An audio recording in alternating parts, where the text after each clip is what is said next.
Good morning, guys. Subject verb agreement part 4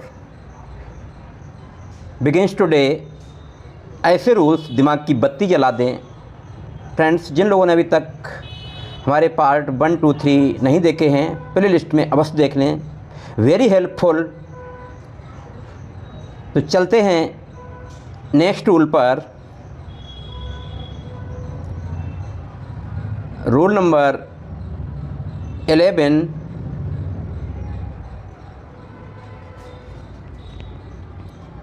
कुछ nouns वैसे होते हैं जो देखने में प्लूरल लगते हैं, लेकिन उनके अर्थ सिंगुलर होते हैं। ऐसे नाउन्स के साथ सिंगुलर वर्ब का प्रयोग किया जाता है। Mathematics, physics, politics, economics, etc, ये वो शब्द हैं जो देखने में तो हमें लगते हैं प्लूरल, बहुवचन, लेकिन होते हैं कैसे? सिंगुलर होते हैं, और सिंगुलर सब्जेक्ट माने जाते हैं और सिंगुलर ही वर्ब का प्रयोग किया जाता है। देखते हैं एग्जाम्पल।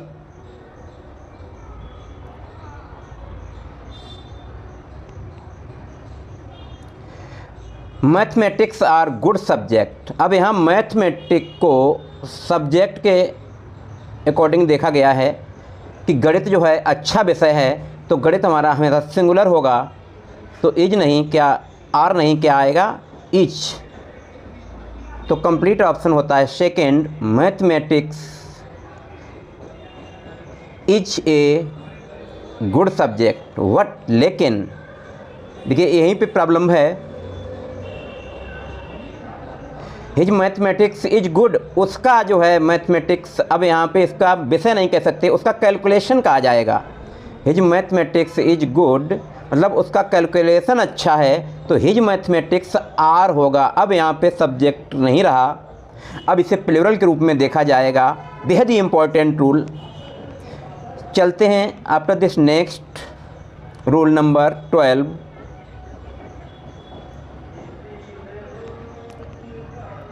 कुछ नाउन्स देखने में सिंगुलर होते हैं परंतु उनके अर्थ प्लूरल होते हैं। ऐसे नाउन्स के साथ प्लूरल वर्ब का ही प्रयोग किया जाता है। वे नाउन्स हैं कैटल है, जिसे मवेशी कहते हैं, पीपल है, पुलिस है, प्लिएंट्री है, क्लर्जी है, जेंट्री है।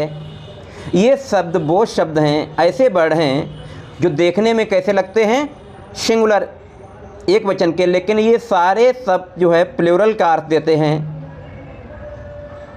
देखते हैं एग्जाम्पल।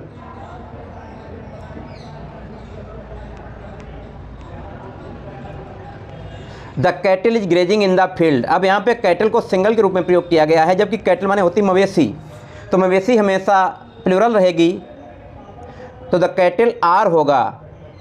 तो करेक्ट ऑप्शन होता है सेकेंड वाला।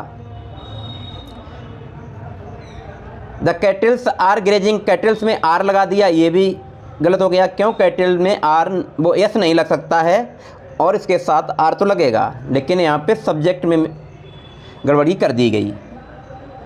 The people are fully satisfied with the CM. लोग जो है पूर्ण रूप से सीएम से सहमत हैं। अब लोग यहाँ प्लूरल हैं और बाज का प्रयोग किया गया है। Incorrect, the people were fully satisfied with the CM. लोग पूरी तौर से सहमत हैं। क्या? लोग। तो प्लूरल सब्जेक्ट है, वर्ब भी प्लूरल होनी चाहिए। After this next rule number 13।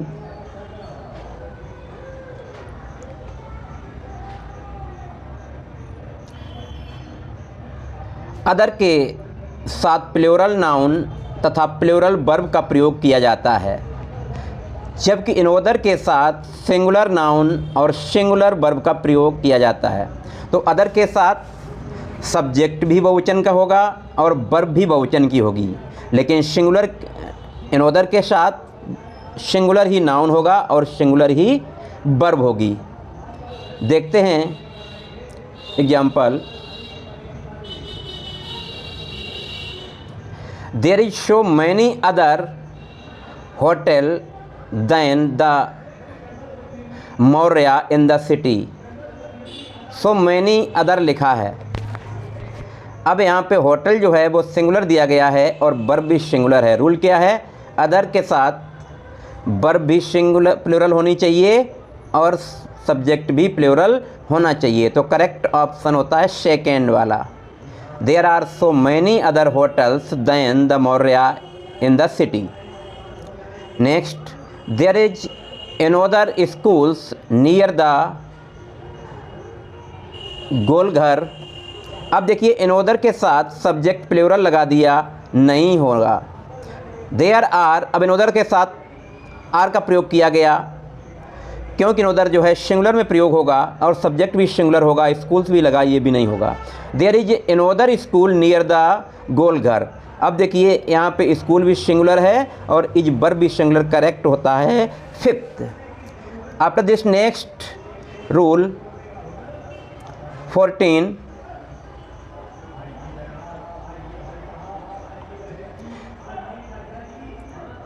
The plus adjective जैसे the rich, the poor, the young, the old, the French, the English से पूरी जाति, क्लास या ग्रुप का बोध होता है, अतः इसके साथ प्लूरल वर्ब का प्रयोग किया जाता है। ऐसी कोई एडजेक्टिव हो जिसका अर्थ जो है द लगाने से प्लूरल बन जाता। द रिच माने हैं धनी लोग, द पुअर माने गरीब लोग, द यंग सारे नौजवान, द ओल्ड सारे बूढ़े, द फ्रेंच सब फ्रेंचवासी, द इंग्लिश सब अंग्रेज। तो ऐसे ग्रुप में क्या होगा कि इनका वर्ब जो है वो लगेगा प्लूरल। देखते हैं, the rich hates the poor. अब रिच चूँकि प्लूरल का काम कर रहा है तो वर्ब यहाँ सिंगुलर हो गई, correct. The rich hate the poor, correct. Rich जो है प्लूरल है और वर्ब भी प्लूरल है। The poor is honest. अब द पुअर माने गरीब लोग हैं, जबकि वर्ब लगा दी गई is. The poor are honest, correct option 4। After next rule 15, all तथा सम के साथ प्लूरल काउंटेबल नाउन तथा प्लूरल वर्ब अथवा अनकाउंटेबल नाउन तथा सिंगुलर वर्ब का प्रयोग किया जाता है। कहने का मतलब आल और सम के साथ प्लूरल काउंटेबल होगा तो प्लूरल लगेगा नाउन और प्लूरल ही वर्ब लगेगी। यदि जो है नाउन अनकाउंटेबल है तो वर्ब सिंगुलर हो जाएगी। देखते हैं एग्जाम्पल के माध्यम से।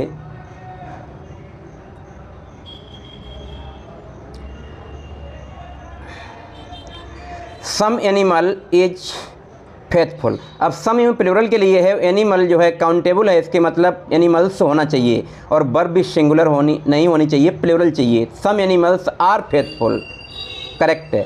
सम लगा है और काउंटेबल नाउन है तो कैसा होना चाहिए, प्लूरल, और वर्ब भी प्लूरल होनी चाहिए। सम वाटर आर नीडेड, या ई होगी सी पे, तो सम वाटर चूँकि अनकाउंटेबल है तो वाटर से नहीं होगा, या आर नहीं होगा, इज होगा, क्यों वाटर सिंगुलर में है तो सिंगुलर में ही यूज किया जाएगा। Some water is needed. Next rule, all the money were stolen. Money चूँकि अनकाउंटेबल है इसलिए वर का प्रयोग नहीं होगा, all the money was stolen होगा। ऑल द स्टूडेंट, ऑल के साथ स्टूडेंट मतलब काउंटेबल नाउन है तो प्लूरल होना चाहिए और वर्ब भी प्लूरल चाहिए। All the students are laborious, तो ऑल द स्टूडेंट्स, स्टूडेंट भी प्लूरल है और वर्ब भी प्लूरल है, करेक्ट। साथियों बने रहिए हमारे साथ, शेयर करिए। So thank you very much.